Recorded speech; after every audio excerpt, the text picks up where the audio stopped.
Bonjour à tous. Bonjour. Aujourd'hui, c'est l'inauguration de cette salle ici à Marseille. Donc, Jésus mon refuge, Marseille, qui avait commencé déjà l'année dernière, mais aujourd'hui, nous faisons l'inauguration pour la gloire de Dieu. Et le Seigneur m'a inspiré justement à nous parler de l'histoire de Noé, qui lui aussi, il avait une grande salle à remplir. C'était une arche. C'était plus dur. Mais gloire à Dieu que c'était pas lui qui devait la remplir, c'est Dieu. Amen. Et lorsque Dieu nous demande de faire des choses dans la vie également, nous devons simplement obéir, mais c'est Dieu qui fait le reste. C'est Dieu qui fait le reste. Lui, il nous demande simplement d'obéir et Dieu, il fait le reste. Alléluia. Donc, le thème d'aujourd'hui s'intitule « Comme dans les temps de Noé ». Tu peux dire à ton voisin « Comme dans les temps de Noé ». Et pour cela, je vous invite à tous prendre vos Bibles et allons ensemble à la parole de Dieu dans l'évangile selon Matthieu, chapitre 24, verset 36. Voilà. Évangile selon Matthieu, chapitre 24, verset 36. Je lis la parole du Seigneur. Quant au jour et à l'heure, personne ne les connaît, pas même les anges du ciel. Mon Père seul les connaît. Ce qui est arrivé à l'époque de Noé arrivera de même au retour du Fils de l'homme. En effet, dans les jours précédant le déluge, les hommes mangeaient et buvaient, se mariaient et mariaient leurs enfants, jusqu'au jour où Noé est entré dans l'arche. Ils ne se sont doutés de rien jusqu'à ce que le déluge vienne et les emporte tous. Il en ira de même au retour du Fils de l'homme. Amen. Acclamons la parole de Dieu, mes amis. Le Seigneur Jésus-Christ, lorsqu'il est venu sur terre il y a 2000 ans, il nous a parlé de cela. Il a dit qu'il est venu une première fois en tant qu'agneau. Un agneau qui, on voit, humble, inoffensif. Il est venu en tant qu'agneau qui symbolisait le sacrifice que faisaient autrefois les prophètes. Dans les temps anciens, il fallait sacrifier un mouton pour que le sang qui coule puisse leur donner le pardon des péchés. Et Jésus expliquait qu'il était venu en tant qu'agneau de Dieu, que désormais, il venait en tant que deuxième Adam, car le premier Adam avait péché et désobéi et ramené la mort dans ce monde. Et maintenant, il fallait un acte de sacrifice de Jésus-Christ, du Messie, en tant que deuxième Adam. De la même façon que Adam a péché une seule fois et ça a suffi pour éloigner toute l'humanité en enfer, de la même, Dieu a envoyé un deuxième Adam qui s'appelle Jésus. Et à la croix, il a déversé son sang comme un agneau, comme un mouton qu'on sacrifie pour le pardon des péchés. Jésus expliquait dans ce passage qu'il était venu une première fois, qu'il était nécessaire qu'il aille à la croix, qu'il meure, qu'il aille 3 jours dans le séjour des morts, qu'il soit ressuscité par Dieu et puis qu'il revienne à la fin des temps. Donc, la Bible nous explique que Jésus-Christ, le Messie, venait une première fois. D'ailleurs, ce sont des prophéties qui se sont accomplies et il viendra à la fin des temps, mais maintenant, il ne viendra plus comme un mouton. Il ne viendra plus comme un agneau. Il viendra dans toute sa gloire que Dieu, notre Père, lui a accordée par son obéissance. Il viendra en tant que lion, cette fois-ci, avec tous ses anges. Alors, Jésus était en train d'expliquer à ce moment-là à ses disciples, il a dit, à la fin des temps, le jour que je reviendrai avec tous mes anges, personne ne le connaît ce jour-là. Et ça sera comme dans les jours de Noé. À l'époque, les gens prenaient Noé pour un fou, comme peut-être les gens prennent les croyants aujourd'hui pour des fous. Ils disent, ah, ces gens qui parlent de Dieu, ils parlent d'un Dieu qu'ils n'ont jamais vu, ils parlent d'un Dieu qu'ils ne connaissent même pas. Et ils disent qu'à la fin des temps, Dieu va envoyer son Messie, Jésus, et que ça va être comme dans les temps de Noé. Rappelez-vous, Noé, pendant plusieurs années, il a commencé à construire une arche. Une arche, pour ceux qui ne savent pas ce que c'est une arche, c'est un très très grand bateau. Alors, comment ça s'est produit? Nous allons aller ensemble au livre de Genèse, chapitre 7, ou plutôt, allons au chapitre 6 pour comprendre bien ce que Dieu a demandé à Noé. Alors, il faut comprendre d'abord que Noé est un ancêtre d'Abraham. Abraham est un petit-fils de Noé. Lorsque Noé est né, Noé est descendant direct de Adam et Ève, de quelques générations à peine. Il vivait dans l'ancien monde, avant le déluge, ce que beaucoup de philosophes grecs appelaient l'Atlantide. Eh bien, bibliquement, c'est le déluge.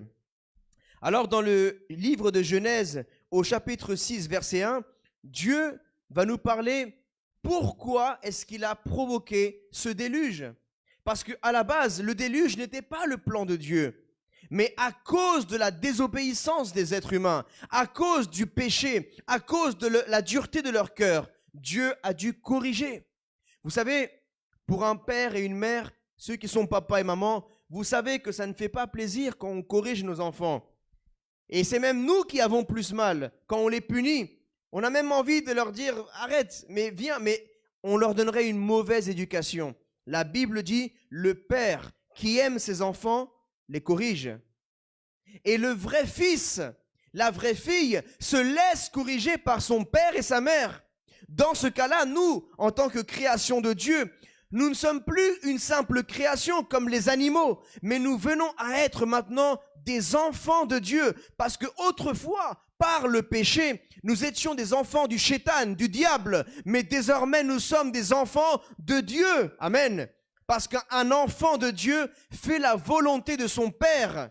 Un enfant de Dieu vit pour plaire à son père et sa mère. Et dans ce cas-là, nous, en tant qu'enfants de Dieu, nous vivons pour faire la joie de notre Dieu, notre Créateur, notre Père. À cette époque-là, Noé et les habitants de la terre n'avaient pas encore la connaissance, la révélation de Dieu en tant que Père. Ils l'appelaient le Créateur. Parce que c'est par la suite, à travers son Messie Jésus-Christ, que Dieu a révélé sa paternité aux êtres humains. Donc pendant beaucoup d'années, Dieu se faisait connaître comme le Seigneur, le Créateur. Et à ce moment-là, ce qu'il s'est passé au temps de Noé, c'est que Noé était comme vous et moi. Un jour, il a entendu une voix divine, une voix qui disait « Je suis ton Dieu, je suis ton Créateur et je t'ai choisi ». Oui, tu peux regarder ton voisin et dis-lui « Dieu t'a choisi ». Regarde ton voisin avec un sourire, dis-lui « Dieu t'a choisi ». Dieu t'a choisi, oui. Nous avons tous, nous qui sommes ici en train d'entendre la parole de Dieu, nous avons été choisis par Dieu. Et Dieu a un plan merveilleux pour vous, pour moi, pour nous tous. De la même façon qu'il a eu un plan pour Noé à son époque. Et non seulement il a un plan pour vous, mais pour votre famille également. Rappelez-vous, Dieu s'est révélé uniquement à Noé. Mais les enfants de Noé, les belles-filles de Noé, la femme de Noé a hérité de l'héritage de Noé parce qu'ils étaient sa famille. Et quand Dieu se révèle à un homme ou une femme, il veut non seulement sauver cet homme, cette femme, mais toute sa famille. Alléluia. Voilà pourquoi il est tellement important d'enseigner la connaissance de la parole de Dieu, la connaissance de Dieu de génération en génération. Parce que Dieu a un plan pour toute l'humanité. Alors je vais lire la parole du Seigneur qui est dans l'évangile, qui est dans la Genèse, chapitre 6, verset 1. On va tous se concentrer et se plonger ensemble dans la parole de Dieu, dans cette histoire qui s'est produite il y a des milliers et des milliers d'années. Il est écrit au verset 1. Lorsque les hommes eurent commencé à se multiplier à la surface de la terre, et que les filles leur furent nées, les fils de Dieu, qui là, il parlait des anges qui avaient été déchus, virent que les filles des hommes étaient belles, et ils en prirent pour femmes parmi toutes celles qu'ils choisirent. Alors l'Éternel dit, « Mon esprit ne contestera pas toujours avec l'homme, car l'homme n'est que chair, il vivra 120 ans. » Il y avait des géants sur la terre à cette époque-là. Ce fut aussi le cas après que les fils de Dieu se firent unis aux filles des hommes et qu'elles leur eurent donné des enfants. C'étaient les célèbres héros de l'Antiquité. L'Éternel vit que les hommes commettaient beaucoup de mal sur la terre et que toutes les pensées de leur cœur se portaient constamment et uniquement vers le mal. Alors l'Éternel regretta d'avoir fait l'homme sur la terre et eut le cœur peiné. L'Éternel dit, j'exterminerai de la surface de la terre l'homme que j'ai créé, depuis l'homme jusqu'au bétail, aux reptiles et aux oiseaux, car je regrette de les avoir faits. Cependant, Noé trouva grâce aux yeux de l'Éternel. Voici l'histoire de Noé. C'était un homme juste et intègre dans sa génération, un homme qui marchait avec Dieu. Noé eut 3 fils, Sem, Cam et Japheth. La terre était corrompue devant Dieu et elle était pleine de violence. Dieu regarda la terre et constata qu'elle était corrompue, car tout le monde avait corrompu sa conduite sur la terre. Alors Dieu dit à Noé, la fin de tous les hommes est décidée devant moi, car ils ont rempli la terre de violence. Je vais les détruire avec la terre. Fais-toi un bateau avec des arbres résineux. Tu disposeras cette arche en compartiments. Tu l'enduiras de poids dedans et dehors. Voici comment tu le feras. Amen. Et après, Dieu donne les directions à Noé. Comment est-ce qu'il doit construire cette arche? Gloire à Dieu. Tout ce que Dieu nous a écrit, nous a transmis à travers les prophètes qui ont existé durant l'histoire, toutes ces choses qu'ils ont vécues étaient comme un miroir des choses qui allaient se reproduire dans l'avenir. C'était comme l'ombre de quelqu'un, on la voit apparaître avant que la personne ne paraisse. Et c'est exactement cela. On dit que l'Ancien Testament est l'ombre du Nouveau Testament. Donc toutes ces choses qui se sont produites ont une symbolique, sont un symbole dans le monde spirituel des choses que nous vivons aujourd'hui. Alors, je vais terminer maintenant le contexte avec Noé. Noé était un homme qui avait trouvé grâce aux yeux de l'Éternel. Que signifie trouver grâce aux yeux de l'Éternel? Ça veut dire que Dieu, lorsqu'il a regardé la terre, quand il regarde les hommes, il regarde le cœur. Dieu, quand il regarde la terre, il regarde le cœur. Il ne regarde pas tes cheveux, il ne regarde pas ta veste, il ne regarde pas ta casquette, ta cravate. Il regarde ton cœur. Dis à ton voisin, Dieu regarde ton cœur. Alléluia. Donc, quand Dieu a regardé le cœur de tous les êtres humains, il a été attristé. Quand la Bible dit que Dieu se fâche, c'est parce que Dieu se fâche lorsqu'il est attristé de voir la méchanceté. En fait, ce qui fâche Dieu, c'est la méchanceté de l'homme. Dieu aime l'être humain, mais Dieu n'aime pas le péché. Dieu aime sa création, mais Dieu abomine la violence, la méchanceté, les meurtres, toutes ces choses, les mensonges, toutes les choses que nous commettons sur la terre. Alors, lorsque Dieu a regardé les êtres humains, Dieu, quand il dit qu'il s'est repenti, cette traduction dit, parce que c'est une pensée bien plus grande que Dieu a eue. Mais nous, avec nos mots humains, nous pouvons simplement dire à peu près, il regretta, il se repentit. Mais c'est beaucoup plus que cela. Dieu a été tellement attristé d'avoir créé l'être humain, non pas par rapport à l'être humain, mais par rapport au mal que l'être humain commettait.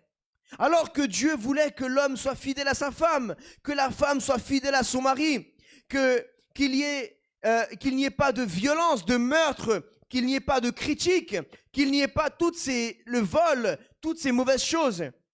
Eh bien, l'homme a commencé à faire ce qui attristait à Dieu, et l'homme a commencé à faire, au lieu de faire la volonté de Dieu, l'homme a commencé à faire la volonté du diable. Et là, nous voyons à travers cela que Dieu ne se reconnaissait plus dans l'humanité. Parce que rappelez-vous, au commencement, Dieu dit « Créons l'homme à notre image, selon notre ressemblance ». Quand il a créé Adam et Ève, certains le connaissent comme Adam et Hawa. Quand Dieu créa Adam et Ève, il dit « Créons-le selon l'image et notre ressemblance spirituelle, dans l'amour, dans le fait d'avoir la parole, de pouvoir penser, avoir le libre arbitre, le fait de pouvoir décider entre le bien et le mal. » Et nous étions bien jusqu'à ce que Adam et Hawa, désobéissent Dieu et soient privés de la gloire de Dieu et chassés du jardin d'Éden. Et à ce moment-là, l'être humain est passé de ne plus être enfant de Dieu, mais il est devenu enfant du diable, du péché. Et Dieu a vu au temps de Noé que le péché était en train d'augmenter. Voilà pourquoi il a diminué l'âge de l'être humain. L'âge de l'être humain était approximativement de 900 ans. 900 ans. Les premiers hommes, les premières femmes vivaient 800 ans, 900 ans. L'homme le plus âgé qui a existé s'appelait Mathusalem. Mathusalem fut un homme qui a vécu environ 969 ans, si je ne m'abuse. 968 ans, ou 69 ans. Et il a vécu toutes ces années-là. Mais au fur et à mesure qu'ils se multipliaient, les hommes ont commencé à se voler, à se tuer, à se faire du mal. Et Dieu ne voyait plus son amour dans les êtres humains. Et Dieu, il a dû corriger l'humanité parce que l'humanité était devenue orgueilleuse. L'humanité était devenue orgueilleuse et résistait, avait un cœur endurci envers Dieu, son Créateur. Et c'est là que Dieu appelle Noé. Noé a trouvé grâce aux yeux de Dieu. Ça veut dire que Noé a plu à Dieu. Il a dit, waouh, celui-là, il est différent. Dis à ton voisin, tu es différente. Tu es différent. Tu n'es pas comme le monde. Et c'est ça que Dieu a aimé chez Noé. C'est que Noé ne faisait pas comme les autres. Quand il voyait quelqu'un voler quelqu'un, Noé n'aimait pas ça. Noé disait plutôt, arrête de voler ton prochain. Quand Noé voyait quelqu'un en train de tuer quelqu'un ou en train de l'insulter, Noé, il essayait d'empêcher ces choses-là. Noé était un homme respectueux envers sa femme. Noé était un bon père. Et cela plaisait à Dieu. Mais à cette époque-là, il y avait beaucoup de méchanceté, beaucoup de perversion, même perversion sexuelle. Il y avait beaucoup de dépravation. Un homme avec plusieurs femmes, une femme, plusieurs hommes, hommes et hommes, femmes et femmes. Il n'y avait plus aucun de respect, plus aucun principe, aucune sainteté, plus aucune pureté. Et cela a vraiment attristé le Seigneur. Mais quand Dieu vit Noé, il a dit, je vais continuer l'humanité, mais avec quelqu'un comme lui. Tous les autres, je vais les exterminer. Et je vais faire une nouvelle descendance à travers quelqu'un comme Noé, qui déteste le mal et qui aime Dieu et qui m'obéit. Amen. Donc, Dieu demanda à Noé de construire une arche. Alors maintenant, je vais commencer à parler des symboliques que représente maintenant nous en tant que chrétiens aujourd'hui. Selon la Bible, qui représente Noé? Que représente le bateau, l'arche? Que représente le déluge? Que représentent les hommes et les femmes qui vivaient au temps de Noé? Alors, déjà, Noé représente le Messie, Jésus-Christ. Jésus-Christ a été représenté par Noé à ce moment-là. L'arche représente le salut, l'Église, le peuple, parce que l'Église, beaucoup de personnes croient que l'Église, c'est les bâtiments. Non, l'Église, c'est pas un bâtiment. Tu peux l'appeler cathédrale, tu peux l'appeler un hangar, tu peux l'appeler une salle. Mais l'Église, ce sont le peuple de Dieu. L'Église, l'arche était le moyen que Dieu a utilisé pour sauver l'humanité. Donc, on peut dire que c'est la parole de Dieu. Quand quelqu'un vit en Jésus-Christ, il est dans l'arche. Et les enfants de Noé, tout, ça représente sa famille, vous et moi. Nous sommes maintenant co-héritiers de Jésus-Christ. Parce que lorsque Jésus est venu sur terre, la Bible dit que Dieu nous a adoptés parce que nous étions orphelins. Et il nous a adoptés par son Fils, Jésus-Christ. Non pas que Dieu ait une relation avec une femme, non, parce que la Bible dit que lorsque l'Esprit de Dieu fut envoyé dans le ventre de Marie, que dans certaines croyances il est appelé Myriam, c'est l'Esprit de Dieu qui a fait un miracle dans le ventre de Marie et qui a donné naissance à Jésus. Donc, nous voyons par là qu'il y a une nouvelle descendance. En Jésus, les hommes et les femmes sont différents dans la façon de parler, dans le cœur, dans la façon d'agir, parce qu'il y a maintenant l'ADN de Jésus en nous. Et les personnes qui sont montées dans l'arche, c'est uniquement la famille de Noé. C'est eux qui ont hérité de l'héritage que Noé a reçu, parce qu'on reçoit aussi l'héritage par le père ou la mère, la paternité. Donc, l'héritage qu'ils ont reçu a été l'héritage du salut. Ils ont été sauvés de la colère de Dieu parce qu'ils ont écouté leur Père. Amen. Et nous aussi, si nous écoutons Dieu notre Père par Jésus-Christ, le Messie, nous allons être épargnés de la colère de Dieu qui tombera sur la terre dans la fin des temps, mais aussi de la colère de Dieu éternelle qui s'appelle l'enfer. Dieu va nous épargner de l'enfer éternel, mais également de sa colère qui va tomber sur la terre, si nous décidons d'être comme Noé, de nous repentir et de pouvoir faire la volonté de Dieu, de lui obéir. Amen. Noé, dit la Bible, fit tout ce que Dieu lui demanda de faire. Dieu veut que nous soyons des enfants obéissants, pas désobéissants, obéissants. Quand Dieu te dit, préserve-toi pour ta femme, tu vas te préserver ton corps, tes pensées, tes yeux pour ta femme. Quand Dieu te dit, ma sœur, préserve-toi pour ton mari, tu vas te préserver pour ton mari, pour l'homme que Dieu a pour toi. Ça s'appelle l'obéissance. Quand Dieu te dit, ne regarde plus des choses bizarres sur Internet qui te enlèvent le temps de la prière, le temps que tu peux lire la Bible, le temps que tu peux aider les pauvres, le temps que tu peux aider les orphelins, le temps que tu peux aller apporter la bonne nouvelle dans la rue. Ne perds plus ton temps. Lis ma parole, cherche ma présence. Fais le bien autour de toi. Pardonne. Quand Dieu te dit de pardonner toutes ces personnes qui t'ont blessé, que tu dis qu'ils t'ont détruit ta vie, toi aussi tu avais comme presque essayé de détruire le cœur de Dieu quand tu l'attristais, quand tu allais en boîte de nuit avant, quand tu faisais toutes tes choses avant de venir à Dieu. Mais Dieu t'a pardonné, n'est-ce pas? Alors toi aussi tu dois pardonner. Amen. Dis à ton voisin, tu dois pardonner mon frère, tu dois pardonner ma sœur. C'est pas pardonne si tu veux, non. Tu dois, c'est ton devoir. C'est ton devoir, c'est ta responsabilité. C'est ton obligation en tant qu'enfant de Dieu. Tu as reçu une responsabilité.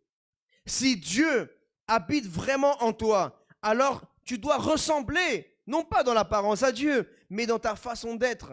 Dieu est bon, Dieu est miséricordieux, Dieu pardonne. Donc toi aussi, tu dois être miséricordieux, tu dois pardonner, tu dois aimer, tu dois être patient. Alléluia. Et le déluge, que représente le déluge? Alors d'abord, qu'est-ce qu'un déluge? Un déluge, c'est quelque chose qui s'est produit une seule fois dans l'histoire de l'humanité.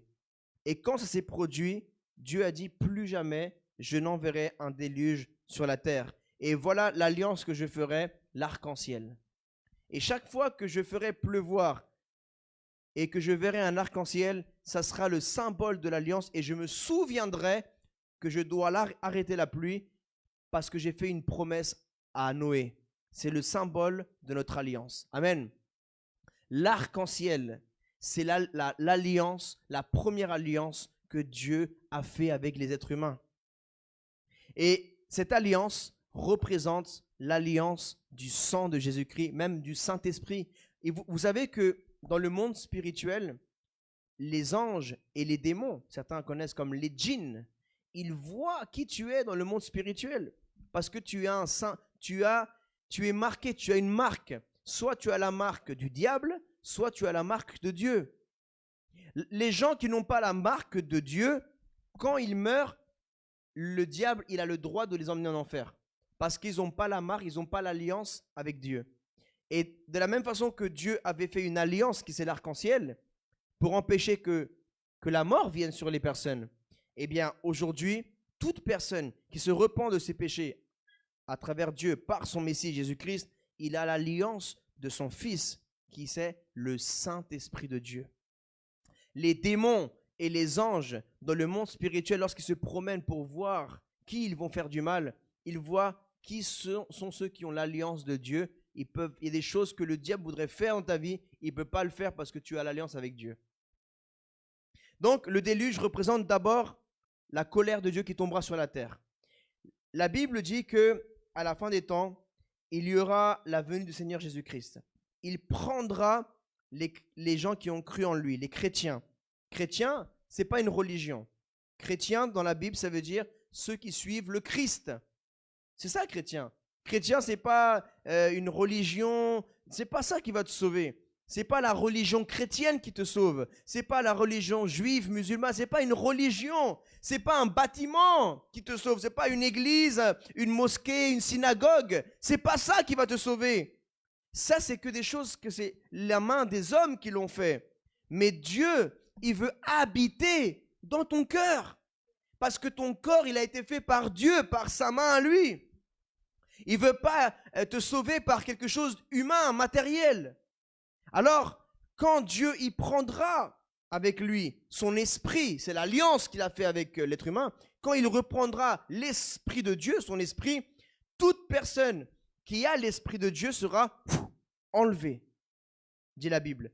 En un clinquement d'œil, dit la Bible. Il sera enlevé et à partir de ce moment-là, il restera sur terre seules les personnes qui ne se sont pas repenties de leurs péchés et qui ont rejeté l'amour de Dieu manifesté par Jésus-Christ. Alors dit la Bible que là, il viendra la grande tribulation. Ce sont des choses tellement terribles que des gens même vont regretter d'être en vie. Dit la Bible que même dans ces temps-là, il aurait mieux valu que les femmes ne tombent pas enceintes dans ces moments-là. Mais bon, vous pouvez continuer à avoir des enfants. Si vous êtes chrétienne, allez-y. Parce que vous allez être enlevés avec vos enfants et vos enfants ne vont pas rester dans la grande tribulation. Mais par contre, dans la fin des temps, si toi-même tu n'as pas réconcilié ta vie avec Dieu, donc tu es en train de transmettre un héritage à tes enfants qui n'est pas bon. Parce que tu es en train d'enseigner à tes enfants de dire je m'en fiche et d'être rebelle. Et donc, ce sont uniquement les rebelles qui vont rester sur la terre. Rappelez-vous, au temps de Noé, les seuls qui sont restés, c'était les rebelles. Et parce qu'il y a quelque chose que vous devez savoir. Nous, aujourd'hui, pleuvoir, c'est normal pour nous pleuvoir. Mais au temps de Noé, il ne pleuvait pas. Il ne pleuvait pas. Imaginez tout l'eau qui était accumulée. Et les gens faisaient l'agriculture avec une vapeur qui sortait de la terre. Il y avait une vapeur qui permettait de faire l'agriculture. C'est écrit dans la parole de Dieu. Et plus loin, dit la Bible au chapitre 7, verset 10, la Bible dit « L'eau du déluge frappa la terre 7 jours après que Noé il eut fini de construire l'arche. » Et il dit « L'an 600 de la vie de Noé, le 17e jour du 2e mois, toutes les sources du grand abîme. » Ça veut dire que Dieu nous donne des révélations. Dans le monde spirituel, il y a un grand abîme. Il dit que toutes les sources du grand abîme jaillirent et les écluses du ciel s'ouvrirent. Ça veut dire qu'elles étaient fermées pendant tout le temps. Et là, elles s'ouvrirent. La pluie tomba sur la terre pendant 40 jours et 40 nuits. C'est ce jour-là précisément que Noé, Sem, Cam et Japheth, les fils de Noé, la femme de Noé et les 3 femmes de ses fils avec eux étaient entrés dans l'arche. Ainsi que tous les animaux selon leur espèce, tout le bétail selon leur espèce. Et là, nous remarquons que, en fait, Dieu a demandé à Noé de faire une œuvre. Et aujourd'hui, maintenant, je veux parler de l'Église. Comme je le répète, ce n'est pas ce bâtiment. Mais aujourd'hui, c'est un acte symbolique d'avoir un lieu où il y a des personnes qui peuvent se réunir pour entendre la parole de Dieu dans l'espérance que des personnes qui viennent dans un lieu qu'on appelle église, mais qui, en fait, on peut appeler, je ne sais pas, un bâtiment, ces personnes-là puissent être sauvées et préservées de l'enfer, tout d'abord, de l'enfer éternel, et aussi préservées de la colère de Dieu qui va tomber sur la terre. Vous savez, la mort peut frapper à n'importe quel moment. La Bible dit qu'il ne se doutait de rien. Imaginez Noé, pendant plusieurs années, il a mis toutes ses économies, parce que quand Dieu il a appelé Noé, il n'a pas dit, tiens Noé, je te donne un budget, tu auras 100 000 € pour construire ton bateau. Non, lui-même avec son argent qu'il travaillait, il a dû commencer à couper le bois, il a dû commencer à demander de l'aide à ses fils, Alors, je vous dis, quand Dieu vous demande de commencer quelque chose pour sa gloire, Dieu mettra des personnes autour de vous qui vont vous aider à faire l'œuvre que Dieu vous a demandé de faire. Amen. Et lui a reçu la vision. Noé a reçu la vision du projet. Noé a reçu les directives. Il savait combien devait mesurer de largeur, combien de longueur. Et vous aussi qui êtes le visionnaire des projets de votre entreprise, d'un business, d'une affaire qui va pouvoir servir à l'avancement du royaume de Dieu ou n'importe quel projet, même du ministère. Dieu vous donne une vision pour faire une œuvre, pour aider les pauvres, les orphelins, les personnes dans les hôpitaux, les prisonniers. Vous aurez toutes les idées. Et puis après, vous vous dites, oui, mais je ne sais pas comment faire. Et c'est là que Dieu enverra des personnes. De la même façon que Dieu a envoyé les 3 fils de Noé pour l'aider. Et ils ont dû dire, j'imagine, hein, papa, tu ne te connais pas en bricolage. Mais moi, je m'y connais. Laisse-moi faire avec toi. L'autre, il a dit, écoute, moi, j'ai des connaissances d'architecture. Je peux t'aider. Je peux faire un plan. L'autre, il a dit, écoute, moi, je sais comment couper le bois. Je suis fort, je suis menuisier. Alors, ils ont uni leurs talents et ensemble, ils ont construit l'arche. Amen. Aujourd'hui, je parle par exemple de ce que nous sommes en train de vivre dans la fin des temps. Dieu nous a demandé de pouvoir nous réunir. Une église, ce sont 2 ou 3 minimum personnes qui sont réunies au nom du Seigneur Jésus. C'est une église. Et parfois, nous prenons... Les premières églises ont commencé dans des maisons. À l'époque, il n'y avait pas des locales. Les premiers disciples, ils n'allaient pas louer le temple de Salomon ou bien prendre en location, je ne sais pas moi, une synagogue et dire hey, tu me loues combien ta synagogue, rabbin là? Non, ils ont dû commencer dans les maisons. Aujourd'hui, maintenant, on peut louer des endroits qui sont plus grands. Maintenant, par la foi, on le loue. Par la foi. De la même façon que Noé, il a bâti cette arche par la foi. Mais Noé, quand il a dû construire ce bateau, il a fini, il a dit, ah ouais, maintenant, comment on va remplir ça? C'est comme nous, peut-être en tant que pasteur, parfois on est audacieux, on croit Dieu, on fait confiance à Dieu dans les promesses qu'il nous a dit. Et par la foi, on loue, on achète des salles, on loue des salles qui contiennent beaucoup de place parce qu'on veut que beaucoup d'âmes soient sauvées. Mais le même qui t'a dit, fais ça, c'est lui-même qui va envoyer les âmes 2 par 2. Amen.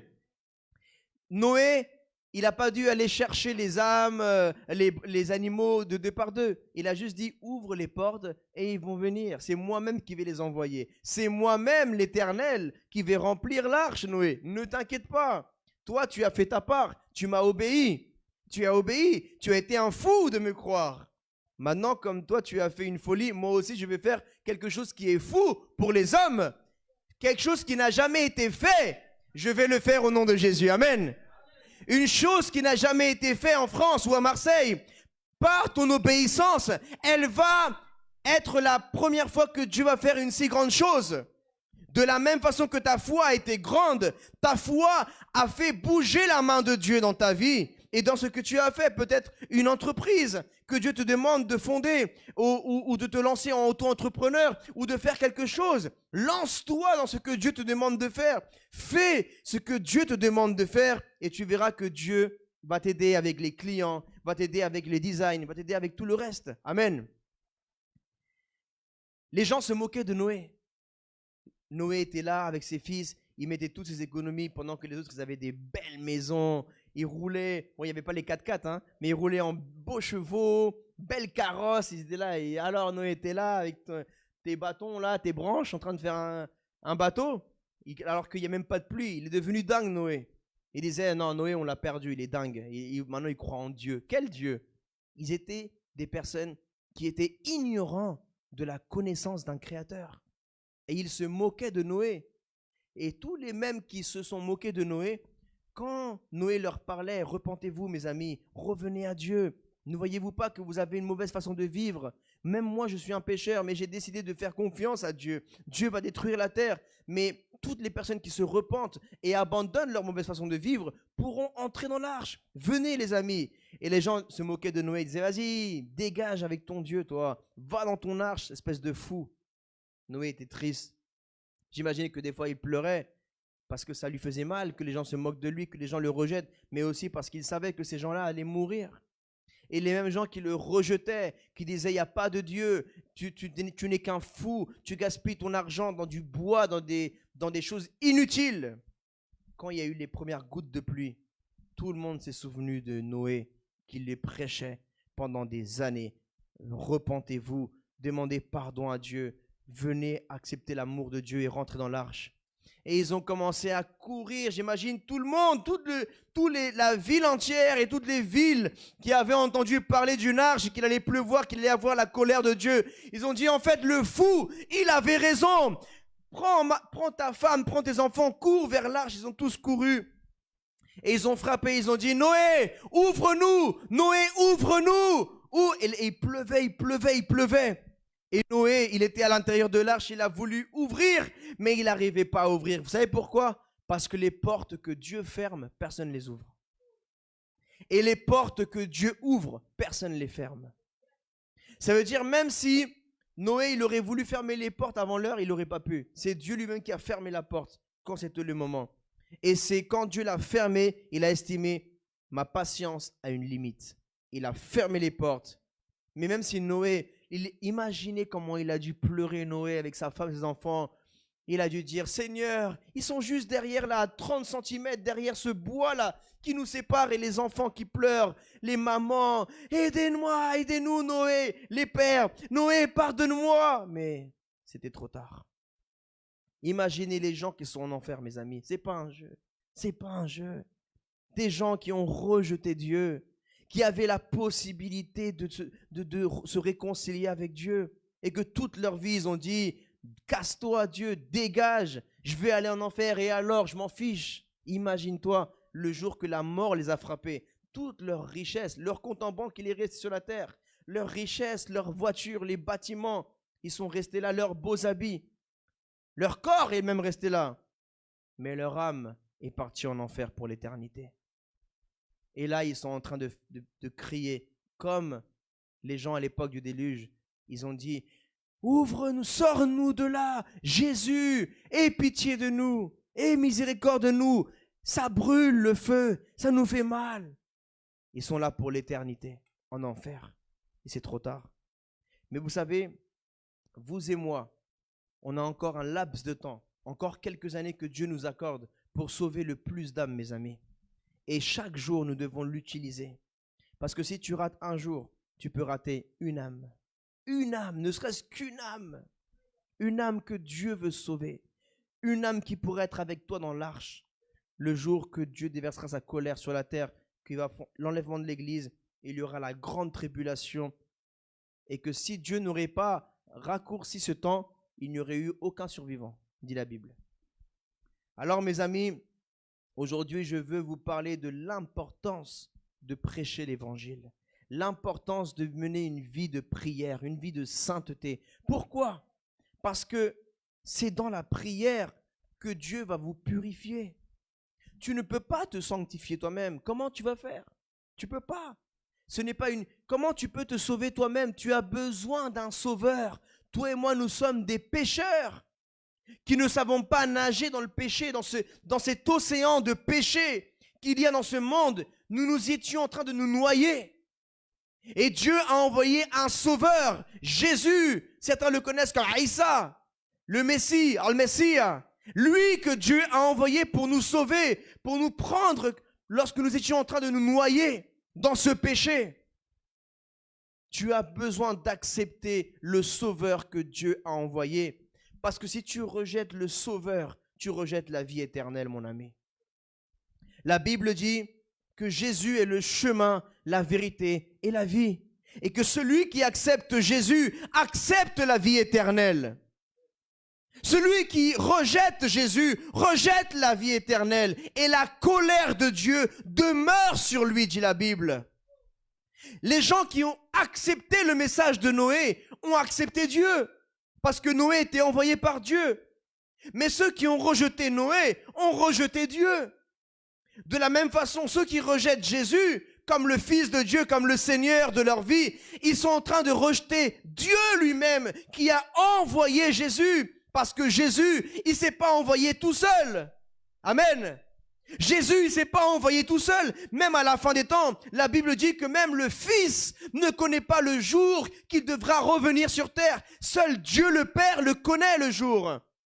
Un jour, Dieu le Père dira à son Fils, Fils, vas-y, prends les anges avec toi et redescends sur terre. Cette fois-ci, ce n'est pas pour mourir, c'est pour sauver tout le monde. Amen. Ça veut dire que le Fils, il ne s'envoie pas tout seul. Le Fils est envoyé par le Père. Et même dans le ministère, c'est comme ça. Le Père envoie les fils et les filles spirituels dans les œuvres, dans les missions. Il attend le feu vert que le berger, que son père spirituel. Il lui dit, c'est bon, tu es prêt, on va t'ordonner, on va t'envoyer pour ouvrir une église, pour sauver des âmes. Amen. Mes amis, lorsque Jésus-Christ est venu sur terre, il a dit, allez dans toutes les nations, apportez la bonne nouvelle à toute la création. Celui qui croira et sera baptisé sera sauvé. Mais celui qui ne croira pas sera condamné. Mais moi, je crois qu'il ne sera même pas condamné, mais c'est lui-même qui se condamnera lui-même, tout seul. Parce que Dieu, en vérité, il va condamner personne. Dieu, il a mis la vie éternelle d'un côté, la mort éternelle d'un autre côté. Et le chemin pour la vie éternelle, c'est l'obéissance en Jésus-Christ. Et le chemin pour la mort éternelle, c'est la désobéissance, le péché, à travers le péché et les choses mauvaises de la vie, l'orgueil. Alors, quand une personne, elle décide de dire non à la vie, elle-même, elle est en train de se condamner tout seul. Ça veut dire que quand elle est en enfer, la personne, elle ne peut pas en vouloir ni à Dieu ni à personne parce que c'est elle-même qui a décidé, elle a elle-même choisi cette personne, cet homme ou cette femme, de dire non à Dieu, non à Jésus. Et c'est comme si lui-même, il veut sauter, plonger dans l'enfer par sa décision personnelle. Mais Dieu, vous croyez que qui a eu plus mal? Noé ou Dieu? Dieu. Dieu, les larmes que Dieu a dû verser. Peut-être même le déluge, c'était les larmes que Dieu a versées. Parce qu'il a eu mal de voir tous ces êtres humains qu'il avait créés pour un plan merveilleux. Et ils ont eux-mêmes rejeté le plan de Dieu pour rentrer dans le plan du diable. Le plan du diable, c'est la mort. Ils sont morts, ils ont été accomplis dans le plan du diable à cause de leur désobéissance et de leur méchanceté. Je veux te dire qu'aujourd'hui, Dieu a un plan pour toi, mon ami. Dis à ton voisin, Dieu a un plan pour toi. Un plan de bonheur et non de malheur. Dieu veut te faire du bien. Dieu veut te sauver. Mais tu as besoin de lui ouvrir ton cœur. Tu as besoin de dire oui à Jésus si tu veux les bienfaits de Jésus-Christ. En Jésus, il y a un héritage. Si tu fais simplement, comme je l'enseigne souvent par la parole de Dieu, un serviteur, il a un maître. Mais le maître, il lui donne qu'un salaire. Le serviteur, il n'a pas d'héritage. Celui qui dit « Non, Dieu, c'est pas mon père. Dieu, c'est que mon Seigneur. » Ça veut dire que toi, tu es en train de dire « Je ne suis pas un fils, je ne suis pas un enfant. » Mais si tu n'es pas un enfant, tu n'as pas d'héritage. C'est que les enfants qui ont des héritages. Amen. Si tu dis « Je suis qu'un serviteur », alors un serviteur, il a un salaire. Et le salaire du péché, c'est la mort. Mais le don gratuit, le cadeau qui est gratuit de la part de Dieu pour tous ceux qui se repentent et acceptent Dieu comme leur Père, leur héritage, c'est la vie éternelle et les récompenses du ciel du paradis. Alléluia. Je vais continuer à lire la parole de Dieu. Nous allons aller dans le livre d'Hébreux, chapitre 11, verset 7.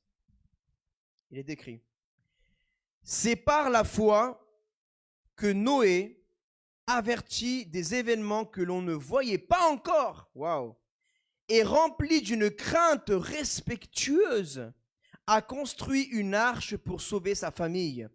C'est par elle qu'il a condamné le monde et est devenu héritier de la justice qui s'obtient par la foi. Comment elle s'obtient? Par la foi. Tu n'es pas sauvé par tes œuvres. Tout à l'heure, on parlait du carême. On n'est pas sauvé parce qu'on fait le carême, parce qu'on fait le ramadan. C'est très bien, tu peux faire le jeûne, mais ce n'est pas ça qui va te sauver. Tu peux aller à l'église, tu peux aller à la mosquée, tu peux aller à la synagogue, ce n'est pas ça qui va te sauver.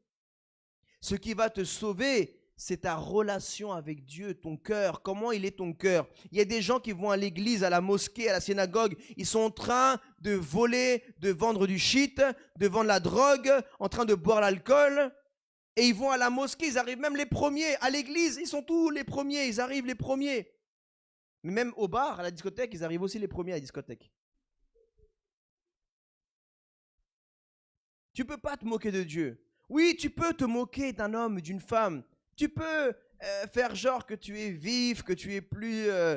tu sais comment esquiver ta femme, tu sais comment esquiver ton mari, mais Dieu, tu ne pourras pas l'esquiver, mon ami. Tu crois que tu es plus intelligent que Dieu? C'est ce que le diable, il a cru. Aujourd'hui, il est en enfer maintenant. Il a cru être la même intelligence que Dieu, l'égal de Dieu. Il a voulu se rendre égal à Dieu. Ça lui a coûté son éternité. Il est maintenant en enfer pour l'éternité. Donc, ne te moque pas de Dieu.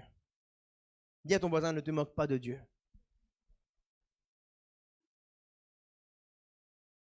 Oui, parce que tu attends que ton voisin te dise que des trucs gentils. Ah, souris, ouais, Dieu t'aime, Dieu te bénisse.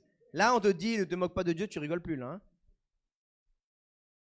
Tu aimes bien quand je te dis à ton voisin, tu vas te marier dans 6 mois. Là, tu dis, tu vas te marier dans 6 mois. Hein? Tu vas te marier dans 6 mois. Maintenant, je dis à ton voisin, ne te moque pas de Dieu. Dis-le encore une fois, ne te moque pas de Dieu. Amen. Mais maintenant, je vais te dire aussi un passage qui est dans la Bible. Tout celui qui confesse son péché devant Dieu, Dieu est bon et juste pour le pardonner. Maintenant, tu veux dire à ton voisin, Dieu veut te pardonner. Dis-lui, parce qu'il t'aime. Dieu veut vous pardonner, mes amis, parce que Dieu est un Dieu merveilleux d'amour. Un Dieu d'amour, même lorsque nous avons commis tellement de péchés dans notre vie. Nous avons fait le mal, même nous avons des mauvaises pensées, nous disons des mauvaises paroles, nous nous moquons des personnes. Nous méritons l'enfer, nous méritons le déluge, la colère de Dieu. Mais Dieu est tellement gentil, tellement merveilleux qu'il dit, si tu te repens, si tu me demandes pardon et tu arrêtes de faire ça, je veux bien te pardonner et te sauver si tu crois en mon Fils Jésus-Christ que j'ai envoyé pour pardonner tes péchés. Alléluia.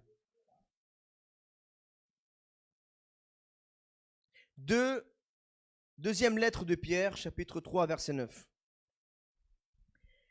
Le Seigneur ne tarde pas dans l'accomplissement de la promesse, comme certains le pensent. Au contraire, il fait preuve de patience. De quoi? Patience envers nous, voulant qu'aucun ne périsse. J'ouvre une parenthèse. Est-ce que Dieu veut qu'une seule personne meure ou aille en enfer? Est-ce que la volonté de Dieu a changé par rapport à hier? Non. Même au temps de Noé, Dieu ne voulait qu'aucun ne périsse. Le plan de Dieu était qu'aucun ne périsse. Mais à cause de notre méchanceté, de notre désobéissance, de notre cœur rebelle, ils sont péris. Ils sont morts. Voulant qu'aucun ne périsse, mais que tous parviennent à la repentance. Dieu voulait que chacun d'entre eux se repente des péchés et demande pardon à Dieu et puissent tous rentrer dans l'arche et être sauvés. Le jour du Seigneur viendra comme un voleur dans la nuit. Ce jour-là, le ciel disparaîtra avec fracas, les éléments embrasés se désagrégeront et la terre avec les œuvres qu'elle contient sera brûlée. Puisque tout notre monde doit être dissous, combien votre conduite et votre piété doivent être saintes. Attendez et hâtez, désirez la venue du jour de Dieu. Jour où le ciel enflammé se désagréera et où les éléments embrasés fondront. Mais nous attendons conformément à sa promesse un nouveau ciel et une nouvelle terre où la justice habitera. C'est la nouvelle Jérusalem. Amen. Si tu veux voir la nouvelle terre, parce que lorsque Noé et sa famille ils ont été dans l'arche pendant plus de 150 jours. Parce que C'est pas au bout de 40 jours et 40 nuits qu'ils sont sortis dans l'arche. Non, 40 jours, 40 nuits, c'était la fin de la pluie. Ils ont ouvert la fenêtre, ils ont dit, oh oh, il n'y a plus de terre. Ils ont dû attendre que l'eau baisse pendant 150 jours, même plus. Ils ont dû attendre que tout baisse, que tout baisse. Et là, c'était une nouvelle terre. Quand vous voulez nettoyer quelque chose, qu'est-ce que vous mettez de l'eau pour purifier? L'eau, ça représente la purification. Même avant, les prophètes utilisaient les ablutions pour se nettoyer le corps, les oreilles, les yeux. Mais ce n'est pas ça qui va leur nettoyer. Par exemple, quelqu'un qui a commis un meurtre, même s'il fait les ablutions des mains, devant Dieu, il a encore du sang sur les mains. Donc, ce n'est pas de l'eau avec le savon marseillais. Ce n'est pas avec votre savon, là, les Marseillais, là, qu'ils vont plus avoir du sang sur les mains. Même s'il n'y a plus de sang sur les mains, physiquement, dans le monde spirituel, Dieu il voit encore que tu as tué ton frère, ta soeur, tu as encore du sang sur les mains. Et il n'y a que l'eau du Saint-Esprit qui peut purifier ton être. En fait, c'était un baptême. C'était le baptême. Le baptême qui représente le baptême de l'eau, la repentance, mais aussi le baptême de l'Esprit qui va purifier ton âme et qui va faire de toi une nouvelle terre. Une terre fertile, amen. Ton cœur devient la nouvelle terre fertile, pure, alors que ton cœur avant était comme les cœurs de ses habitants autrefois, méchants, infidèles, pervers, menteurs, calomniateurs, tu critiquais. Mais maintenant, ce cœur-là, il est mort. Et c'est un nouveau cœur que tu dois avoir en Jésus-Christ. Acclame le Seigneur. La nouvelle terre était une terre plus fertile parce qu'elle avait été purifiée de la méchanceté. Imaginez, la première fois qu'elle a été souillée, c'est quand Caïn, il a tué Abel. Le sang d'un homme a coulé pour la première fois. C'est fort, hein? Depuis que Dieu avait créé la terre, il n'y avait aucun sang humain qui avait touché la terre. La Bible dit que quand les deux fils de Caïn et Abel, Caïn plutôt a tué son frère Abel, la terre, elle a réclamé le sang de Abel. La terre, elle attend la création avec un ardent désir, la manifestation des fils et des filles de Dieu. Ça veut dire que la terre, elle est vivante. La terre, elle est vivante, mon ami. La terre, elle est vivante. Et la terre de Marseille, la terre de France, la terre de l'Europe, la terre de l'Afrique, la terre du monde entier, les continents, ils attendent que ceux qui sont en train de marcher sur eux maintenant, ils marchent sur eux non pas pour aller faire des mauvaises actions, mais pour aller prêcher la parole de Dieu et faire du bien. La terre, elle en a marre d'être utilisée, piétinée pour faire le mal. Maintenant, la terre veut que les pieds, que tous pieds qui vont la fouler, qui sont beaux les pieds de ceux qui annoncent la bonne nouvelle de l'évangile. Amen. Il faut que ton cœur soit une nouvelle terre. Et vous savez, c'est quoi le symbole de cette nouvelle terre? Il y a le cœur, mais il y a aussi le paradis. C'est la nouvelle terre. C'est la nouvelle Jérusalem. Où il n'y aura plus des gens mauvais, il n'y aura plus le mal, il n'y aura plus la tristesse, il n'y aura plus la méchanceté. Il n'y aura que le bonheur. Il n'y aura que le bonheur. Alléluia. Actes des Apôtres, chapitre 2, verset 47. Ils louaient Dieu et avaient la faveur de tout le peuple. Le Seigneur ajoutait chaque jour à l'Église ceux qui étaient sauvés. Dieu, il va ajouter chaque jour à l'Église ceux qui doivent être sauvés. Amen. Dieu nous a demandé de croire par la foi et de prendre un plus grand local parce qu'il va le remplir lui-même par la foi. Nous, on a juste à aller comme Noé et évangéliser. Et c'est Dieu qui va ramener les cœurs. Ce n'est pas nous qui allons convaincre les cœurs. C'est Dieu qui va toucher les cœurs, ce n'est pas nous. Parce que Dieu, il a déjà choisi qu'au même moment que tu vas sortir de là, il y a une autre personne qui passe par là et vos chemins devaient se croiser. C'était le destin de Dieu. Amen. Actes des Apôtres, chapitre 5, verset 14.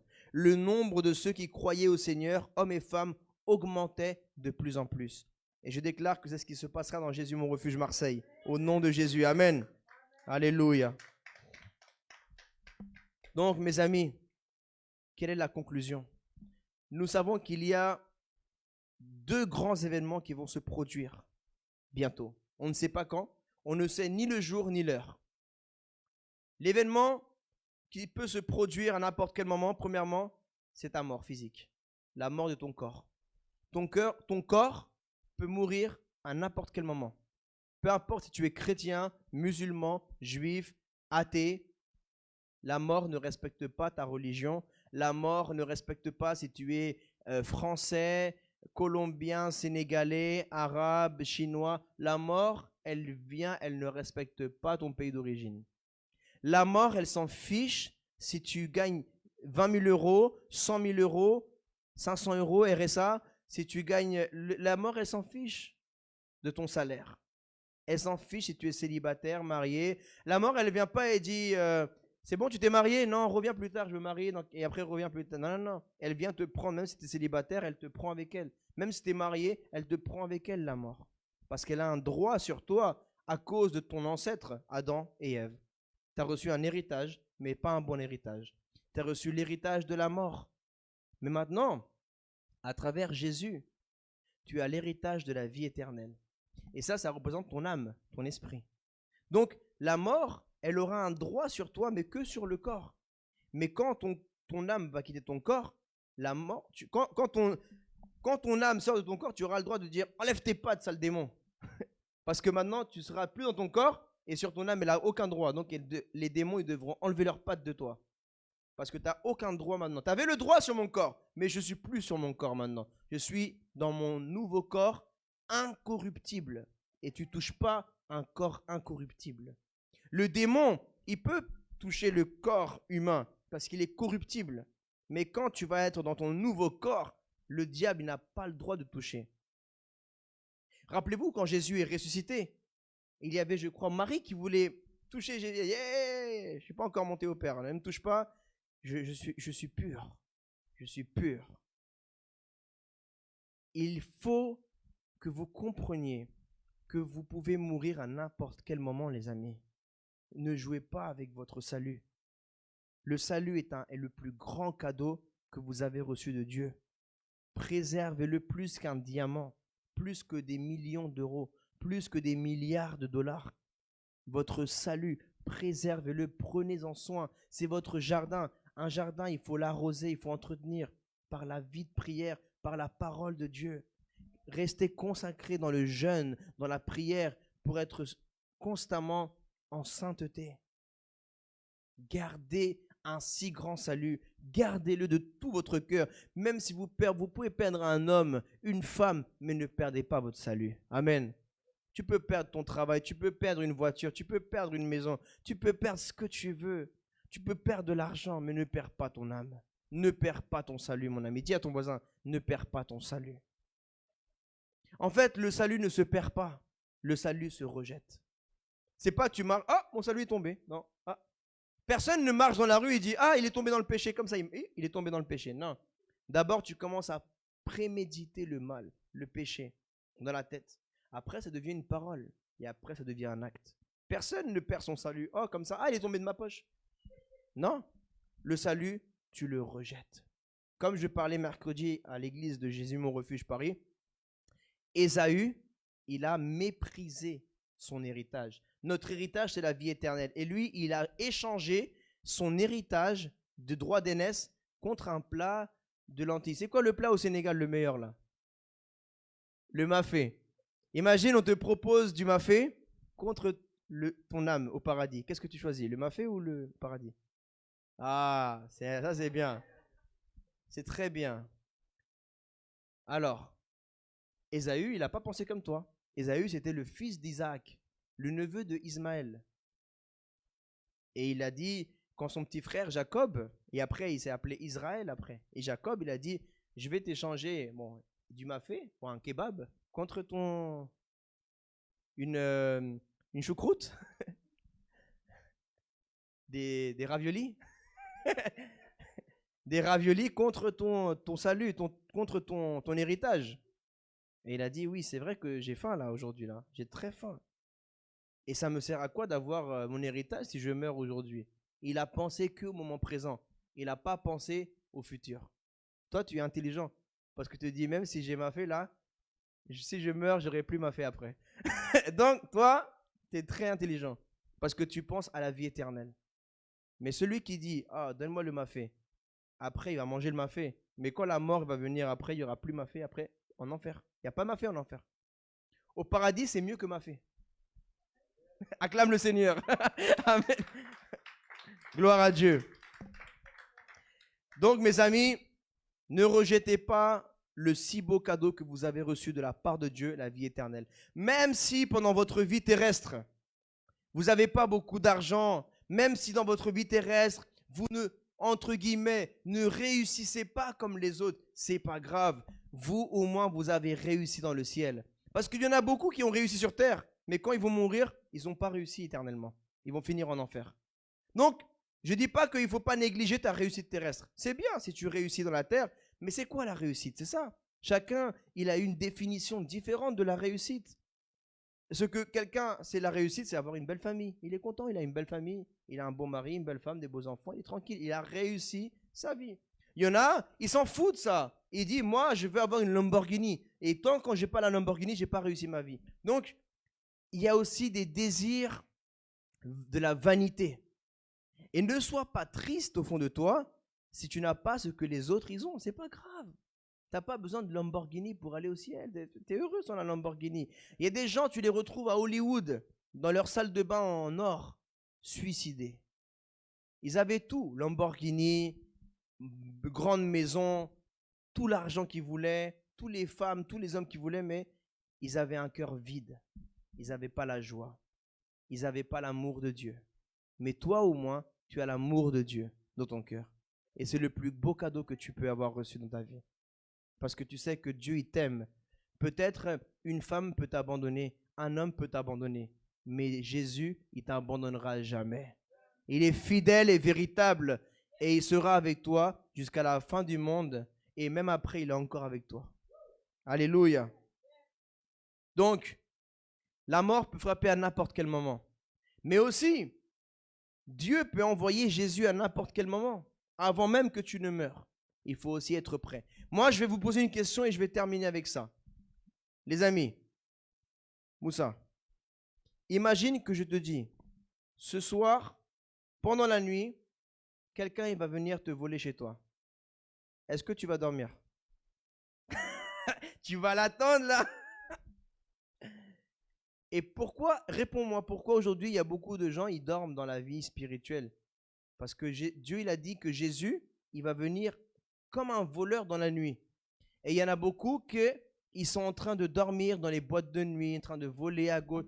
Dormir, spirituellement, ça veut dire que tu n'es pas en train de faire les choses de Dieu. Tu vois? Tu as vu? Tu as donné la bonne réponse. Même si tu vas boire du Red Bull pour pas dormir, du Coca pour pas dormir, tu vas pas dormir. Parce que tu vas attendre le voleur. Quand le voleur va venir, tu vas dire, je suis là. Jésus, il n'est pas un voleur. C'est le Shaitan, le voleur. C'est le diable qui vient voler.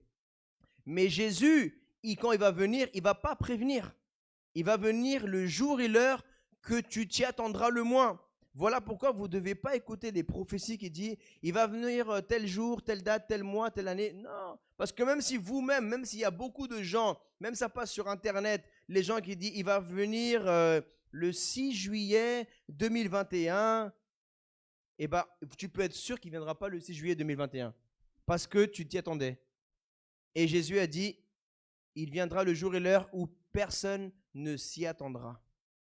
Tu dois être prêt. Prêt. Peut-être on s'est tous déjà fait voler un jour. Est-ce que tu savais que tu allais te faire voler? Avant qu'on te vole, tu t'es rendu compte que le voleur était venu déjà. Tu te dis, ah, on m'a volé. Eh bien Jésus, quand il va venir, il ne va pas voler, mais il va venir à l'imprévu. Et il va prendre son Saint-Esprit. Et tous ceux qui vont avoir des amis chrétiens, ils vont dire, ah, mais il a disparu mon ami chrétien, il est où maintenant? Eh bien, vous devez comprendre que ce jour-là, l'Esprit de Dieu a été enlevé de la terre. Et là va venir la grande tribulation. Vous pourrez encore être sauvés, mais ça sera très difficile. Il faudra vraiment, même ce que vous n'avez pas fait pendant que vous aviez le Saint-Esprit, là, vous allez devoir le faire sans le Saint-Esprit. Et c'est très difficile. Mes amis, levons-nous, s'il vous plaît. Nous allons faire une prière ensemble, une prière de repentance. Ensemble, nous allons nous humilier devant Dieu. Nous allons revenir à Dieu, comme dans les temps de Noé, l'ont fait Noé et sa famille. Amen. Qui veut éviter le déluge? Pas le déluge de l'eau, la colère de Dieu qui va tomber sur la terre. Qui veut éviter l'enfer éternel? Moi. Rentre dans l'arche. L'arche, c'est Jésus-Christ. Rentre en Jésus-Christ. Jésus vit en toi et toi tu vis en Jésus. Et Jésus et toi, vous êtes un. Un. Ferme tes yeux. Et répète cette prière avec moi. Seigneur mon Dieu, aujourd'hui je renouvelle mon alliance avec toi. Je reconnais que je suis pécheur. Je te demande pardon pour tous mes péchés. J'ai besoin de toi, Seigneur. Tu es l'amour de ma vie. Et pourtant, je t'ai attristé. Je t'ai fait du mal chaque fois que j'ai commis le péché. Beaucoup de fois, je savais que ça allait te blesser. Mais je l'ai quand même fait. Pardonne-moi, Seigneur. Sauve-moi. J'ai besoin de toi. Je ne veux pas mourir sans toi, Jésus, comme les personnes qui sont mortes dans le déluge. Je veux que tu me sauves, Jésus, comme tu as sauvé Noé et sa famille. Je veux que mon cœur soit une nouvelle terre, une terre fertile à ta parole. Je me réconcilie avec toi, Seigneur. Et je crois que tu as donné ta vie pour moi, pour le pardon de mes péchés. Écris mon nom dans le livre de la vie. Ne l'efface jamais. Et souviens-toi de moi le jour où tu reviendras dans toute ta gloire. Au nom de Jésus. Amen. Acclame le Seigneur. Acclame-le, acclame-le. Si c'est pour Dieu, plus fort, plus fort. Amen. Comme dans les temps de Noé, prêche la repentance, prêche le salut de Dieu, prêche l'amour de Dieu.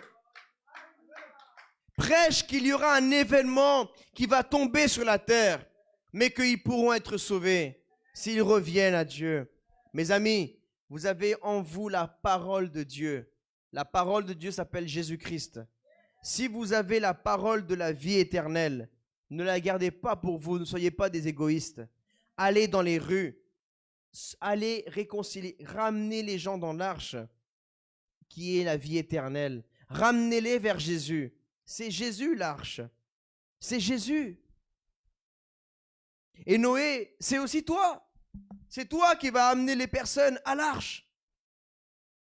Chaque jour que Dieu te donne, utilise-le pour sauver ne serait-ce qu'une âme. Essaye de ramener à l'arche au moins une personne par jour. Une personne. Que chaque jour, quand tu te lèves, tu te dis, aujourd'hui, minimum, je vais gagner une personne pour être sauvé et le ramener à Jésus. Et que quand tu te couches chaque soir, tu dis, au moins aujourd'hui, j'ai ramené une personne à Jésus, à l'arche, à la vie éternelle. Amen. Ok. Avec les distances de gestes barrières, tu peux faire un coucou à ton voisin, ta voisine. Fais un beau sourire, Colgate total, voilà. Fais un beau sourire, tu dis que Dieu te bénisse. Que Dieu te bénisse. Dieu, il a un plan pour toi. Il t'aime. Amen. Soyez bénis. Je vous invite également au culte les dimanches matins à 9 h. D'ailleurs, demain, à 9 h, nous serons ici à l'église Jésus mon refuge Marseille. L'adresse sera au-dessus de la vidéo. Et nous nous réunissons chaque samedi à 14 h et chaque dimanche à 9 h. Les cultes en direct Facebook seront chaque samedi à 15 heures et les dimanches à 10 heures du matin sur Facebook. Que Dieu vous bénisse et n'oubliez pas, vivez comme dans les temps de Noé, repentez-vous et prêchez la bonne nouvelle de l'Évangile. Soyez bénis. Alléluia.